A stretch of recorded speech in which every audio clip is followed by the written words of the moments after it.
네, 강프로입니다. 자, 두산 에너빌리티 보겠습니다. 자, 일단 금요일 날은 6.9% 상승해서 끝났습니다. 62평 돌파에 성공을 했고요.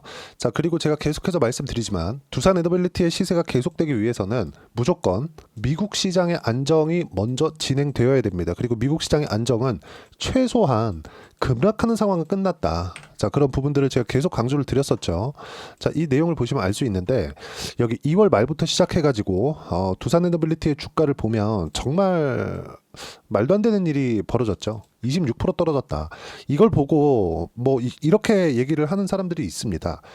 야, 이거 뭐 20년 이상 미증시는 계속해서 강세를 만들어 왔는데 지금 와가지고 거품이 꺼지는 거 아니냐, 그렇죠? 근데 그게 아닙니다. 미국 시장은 완벽한 주주 환원, 그렇죠? 주주 친화적인 정책들, 그리고 기업 쪽에서 이런 부분들을 계속해서 진행하고 왔었다는 점, 그리고 정부 측, 즉 연준에서 계속해서 시장 부양에 나섰다는 점. 그러면 부양이라고 하니까 강제적인 상승을 만들어냈다고 생각하실 수 있는데, 자, 생각을 해보세요. 돈만큼 똑똑한 게 있나요? 없습니다. 미국 시장 쪽으로 장기간 돈이 계속해서 흘러 들어왔다는 거죠. 근데 이 부분을 완벽하게 깨버린 게 있어요. 즉 미국의 신뢰를 무너뜨릴 수 있는 사건이 발생했다는 거죠. 그게 관세입니다. 그리고 급기야는 최근에는 어떤 이야기까지 벌어지고 있냐면 토빈세. 자, 토빈세를 부과한다는 그런 내용까지 돌고 있습니다. 자, 무슨 얘기냐면 미국 시장이 이렇게 안정적이고 좋은 시장인데 여기에 들어오려면 입장료 내라. 이거나 마찬가지입니다. 자, 그렇다 보니까 미국 시장의 지위가 흔들리고 있다. 근데 미국 시장이 이렇게, 제가 장기 차트를 보여드릴게요.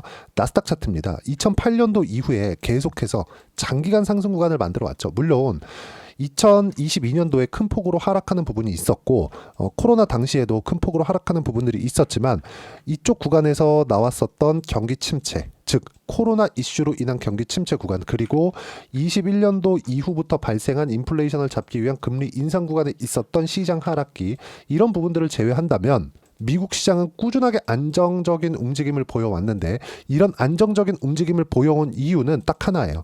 세계 최고의 기업이 미국에 다 몰려있다. 지금 와서 보니까 자꾸 중국 쪽으로 연결지어서 이제 중국 기업들이 너무 싸니까 중국이 강세를 보일 수 있고 미국은 이제 지는 뭐다, 뭐 이런 식으로 얘기를 하더라고요. 근데 이 자체는 사실상 성립이 안 됩니다. 왜 그러냐면, 자, 엔비디아의 GPU를 사용하지 않고 AI의 발전을 만들 수 있을까요? 이 자체는 불가능하죠. 지금 딥시크에 대한 성과, 1월과 2월 달에 나온 딥시크에 대한 결과를 보고 굉장히 시장은 충격을 받았다고 이야기를 하는데, 충격을 받은 것은 맞죠. 하지만 거기에도 엔비디아 GPU를 사용했다. 그리고 GPU는 병렬 처리 방식이기 때문에 막대한 전기 사용량을 요구합니다. 자, 그러면 이런 부분들 때문에 미국에서 SMR, 뉴스케일 파워의 주가가 24년도에 엄청난 15배 이상의 상승 구간을 만들어 왔었다는 거예요. 자, 제가 이야기를 하려는 바가 뭐냐, 미국 시장이 지금 이렇게 혼란스러운 구간에 있는 건 관세 하나다. 자, 그럼 관세가 해결될 수 있느냐, 그건 트럼프만 알고 있겠죠. 그렇죠? 근데 미국에서 더 이상 쓸 수 있는 카드가 그렇게 많아 보이진 않습니다. 이게 미국이 졌다기보다, 저는 계속해서 제가 말씀드리지만 미국에서 공격적으로 대응을 해야 된다고 생각을 합니다. 그 공격이라는 게 중국을 계속 때리고 이게 아니라 기술적인 우위를 차지할 수 있는 정책들이 계속해서 나와야 되는데, 지금 트럼프는 중국을 배척해야 되는 거 맞죠? 근데 중국을 배척하는 과정에서 자꾸 고립시키려고 해요.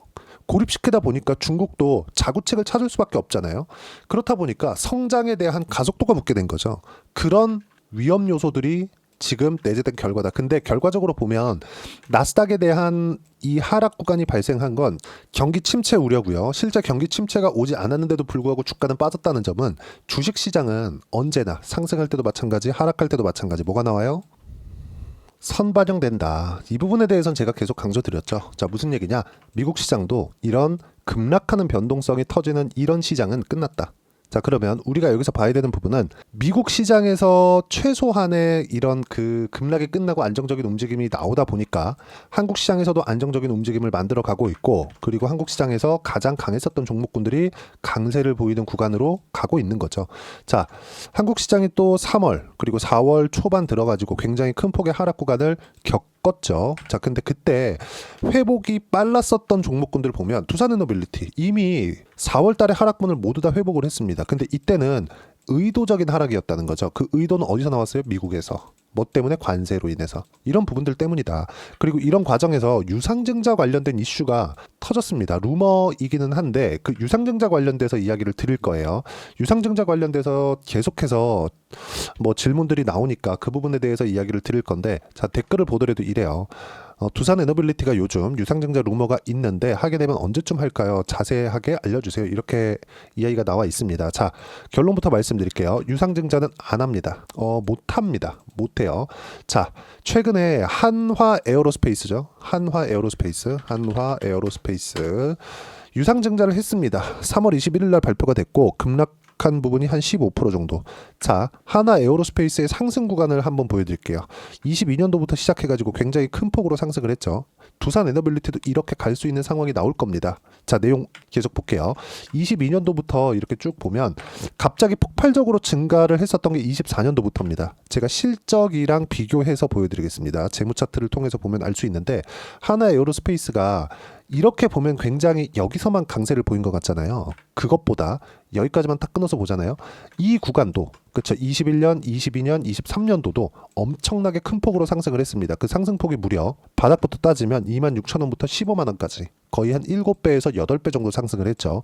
자, 근데 이때 영업이익률에 대한 부분은 계속해서 고정이 되어 있다. 어느 정도 10% 내외로. 첫 번째, 방산에 대한 수출이 일어나기 시작했죠. 러시아 우크라이나 전쟁 이후가 되겠죠. 그 이후에 확실하게 한화 그룹에 대한 성장 모멘텀이 발생을 하기 시작한 겁니다. 자, 그러면 그 이후에는 어떤 부분이 발생했느냐? 24년도부터입니다. 실적에 대한 확인 과정을 거치고 나서, 그쵸? 확인할 때까지는 어떻게 됐어요? 이거 하나에 분기 3개월짜리예요. 그쵸? 횡보 거의 한 9개월 정도 횡보하고 나서 주가가 상승 구간을 만들어낸 겁니다. 실적 확인 과정을 거치고 나서. 자, 그러면 실적에 대한 확인을 거치기 전에 주가 상승폭은 어디까지 나왔어요? 7배에서 8배까지 발생을 했다는 점. 이 부분을 조금 디테일하게 보여드리기 위해서 주봉으로 제가 보여드릴게요. 쭉 이렇게 보면 23년도까지 이렇게 보겠습니다. 어떻습니까? 상승 구간을 만들어낸 끄트머리 23년도 7월달이 고가예요. 그러면 대략 한 이 구간 7월달 고가를 돌파하는 데까지 아까 전에 실적 매출이 튀어오르는 거 보셨죠? 그리고 매출이 튀어오르는 만큼 이익 증가도 같이 일어났기 때문에 질적인 부분 그리고 양적인 부분을 같이 성장할 수 있는 계기를 마련하게 됐고요. 그 뒤에 어떻게 됐습니까? 계속 폭발적인 상승세를 만들어냈습니다. 실적을 확인하고 나서. 그러면 실적 확인 전에 주가는 7배에서 8배 정도 상승이 나왔고, 그리고 나서 돌파하는 상황이 나오면서 추가적으로 상승이 나온 겁니다. 뭘 보고? 실적을 보고.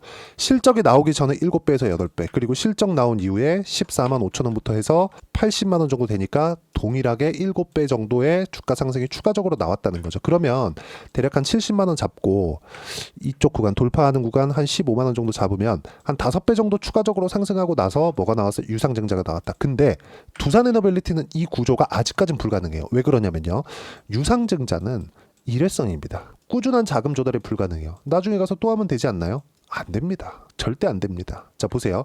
유상증자는 최후의 수단이에요. 정말 어려워서 유상증자 말고는 답이 없거나 돈도 못 빌려. 그래갖고 주주들한테 어쩔 수 없이 뺏어 와야 돼. 이런 부분이 발생하거나 아니면 정말 한화 에어로스페이스처럼 일회성 비용으로 이익 증가를 만들어낼 수 있을 때 이때 사용하는 게 유상증자입니다. 근데 두산 에너빌리티, 자, 그 전에 하나 에어로스페이스에 대해서 조금만 더 말씀드릴게요. 자, 보세요. 하나 에어로스페이스는 현지 공장을 만듦으로 인해서 그 공장을 사용해서 생산 능력을 늘릴 수 있고, 그럼으로 인해서 이익에 대한 증가, 그리고 고객사들의 신뢰에 대한 증가, 이런 부분들을 같이 꾀할 수 있겠죠. 그래서 유상증자에 대한 가격 부담이나 그 물량에 대한 그 추가적인 물량 부담에 대한 부분이 있으니까 주가가 하락한 부분은 맞지만 4월 달에 미증시가 폭락하는데도 불구하고 그 이후에 가장 빠르게 반등하는 종목이 됐죠. 유상증자를 했음에도 불구하고. 근데 두산에너빌리티는 지금 유상증자를 했을 경우에는요, 신뢰를 잃어요. 장기적인 자금 조달이 불가능해질 수도 있습니다. 이런 상황을 고려를 해야 된다.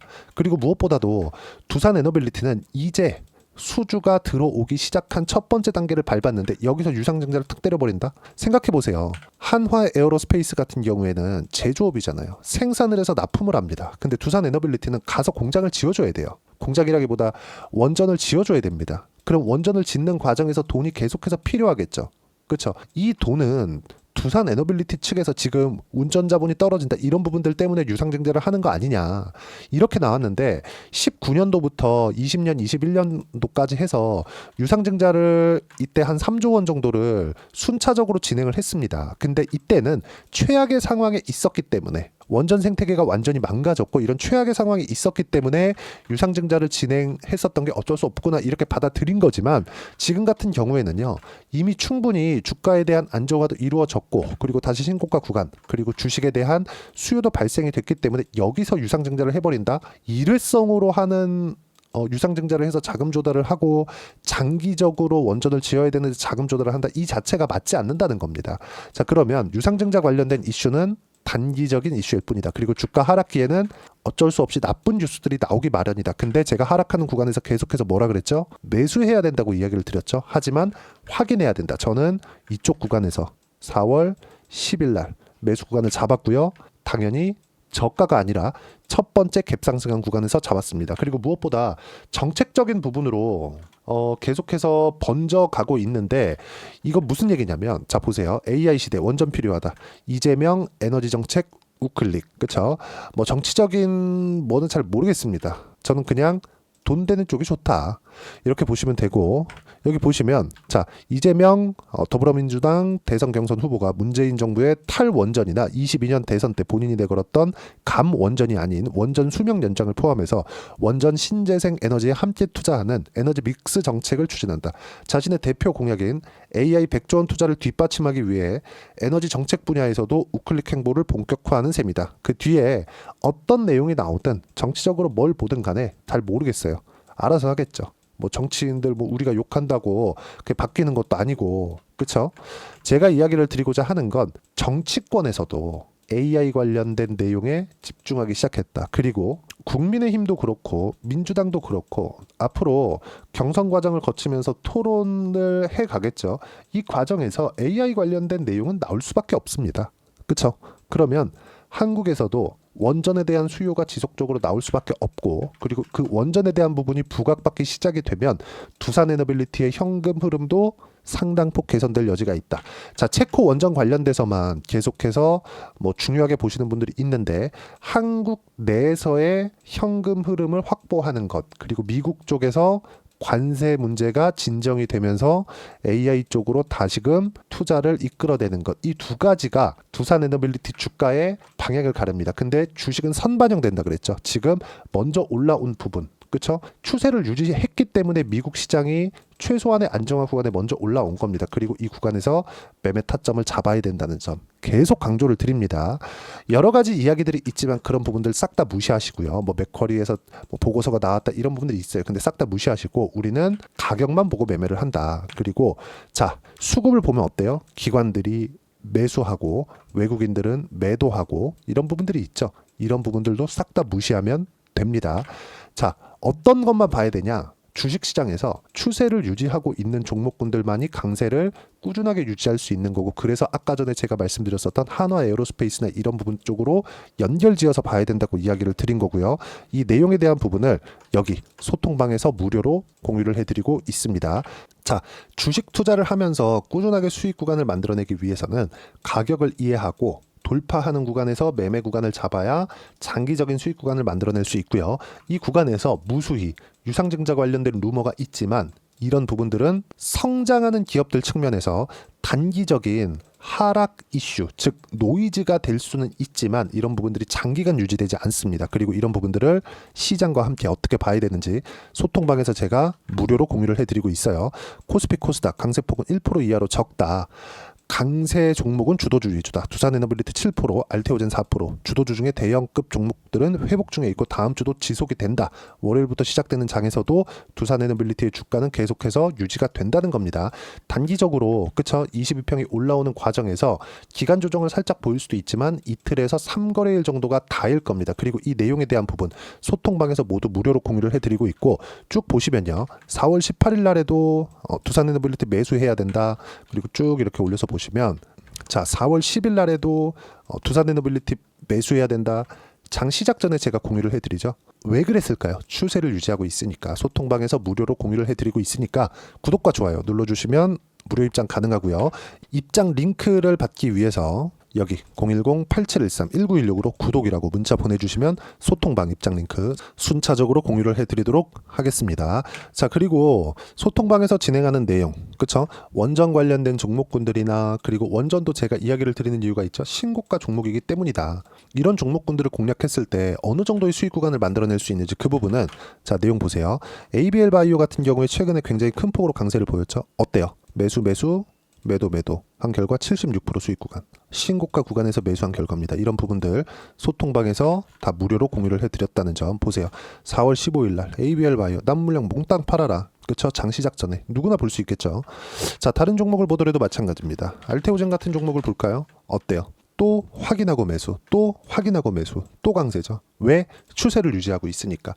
계속해서 추세만 집중해서 보더라도 주식시장에서 꾸준하게 수익 구간 만들 수 있고, 그런 결과 30%대 수익 구간 꾸준하게 발생할 수 있다는 점, 이 모든 부분을 소통방에서 무료로 공유를 해드리고 있으니까 구독과 좋아요 눌러주시고요. 댓글 하나씩 달아주시고, 입장 링크는 여기 010-8713-1916으로 구독이라고 문자 보내주시면 소통방 입장 링크 순차적으로 공유를 해드리도록 하겠습니다. 자, 정말 가격이 중요하고요. 가격 외적인 다른 부분은 절대 보시면 안 되기 때문에 이론상으로는 우리가 뭘 봐야 되냐, 그 부분은요. 여기 두산 에너빌리티의 단기 보유 전략, 단기는 2주입니다. 2주 동안 내가 어떻게 수익 구간을 만들 것이니 그 부분이고, 2주 안에 수익 구간 만들기 위해선 가격에 대한 부분이 중요하고요. 가격에 대한 이해가 되었을 때 주도주, 신고가 두 가지 내용이 파악이 될 겁니다. 이 두 가지 내용 모두 무료로 공유를 해드리도록 할 테니까 구독과 좋아요 눌러주시고요. 댓글 하나씩 달아주시고, 여기 010-8713-1916으로 두산 에너빌리티라고 문자 보내주시면 단기 가격 전략 함께 공유해드리도록 하겠습니다.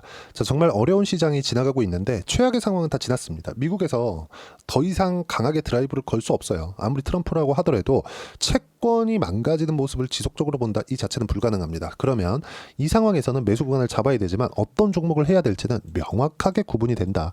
두산 에너빌리티와 같은 추세를 유지하고 있는 종목군들, 그리고 조기 대선에 앞서서 뭐가 나오고 있죠? 지금 정책적인 부분이 어디 쪽으로 향하는지, 즉 두산 에너빌리티와 함께 어떤 종목을 공략해야 되는지, 이런 식으로 단기간에 30%씩, 그리고 최근에 보면 한화 오션 같은 경우에도 어떻습니까? 제가 1월달에 57%씩 이렇게 수익 구간을 만들어낸 것처럼 어떤 종목을 공략해야 되든지 제가 딱 한 종목만 준비를 해놨으니까 영상 끝까지 시청하시고요. 모든 분들이 성공 투자하셨으면 참 좋겠습니다. 네, 4분기가 돼도 시장의 회복세가 나오지 않고 있습니다. 미증시는 계속해서 좋은데 한국 시장은 어려운 구간이 계속됩니다. 이 가운데서도 영상을 끝까지 시청해 주시는 분들을 위해서 제가 4분기 그리고 25년 1분기까지 주도할 수 있는 주도주를 준비를 해왔습니다. 같이 공유를 해드릴 거고요. 이런 부분들을 제가 계속 같이 매매를 하고 있습니다. 자, 내용 보시면 1분기와 2분기 그리고 1분기부터 3분기 지금까지도 강세를 보이고 있는 알테오젠과 같은 종목군들 다 제가 매매를 해왔었던 종목군들이고요. 최근까지도 매매를 같이 해오고 있습니다. 자, 저는 가장 투명하게 공개를 하고 있죠. 제가 매매하는 내용들을 다 오픈을 해서 이야기를 드리고 있습니다. 실제 제 계좌 수익률들이고요. 이런 부분들을 어떤 식으로 내는지를 이해하고 파악해야 되는 게 중요합니다. 자, 내용 보시면 HLB 어떻습니까? 상승하는 구간에 매매한 결과 31.9%의 수익 구간 1월달입니다. 그쵸? 이걸 제가 5월달까지 매매를 꾸준하게 해왔고 마지막 매매는 6월달에 끝냈습니다. 하한가 두 방을 피하고 다시 마지막에 그쵸 20% 정도 수익 구간까지 이 부분도 확인시켜 드릴게요. 알테오젠 같은 경우에는 여기 5월과 6월달에 매매한 내용인데 매수 타점을 2번 잡았죠. 그리고 매도를 4번 잡은 결과 33%의 수익 구간 한 군데에서만 이렇게 나온 거고, 이 부분을 다시 한번 확인해 보면 자, 알테오젠을 한번 쳐보겠습니다. 알테오젠 딱 쳐보면 제가 여기 2월과 3월달 그리고 5월과 6월달 그리고 9월달까지 매매 구간을 꾸준하게 만들어 왔죠.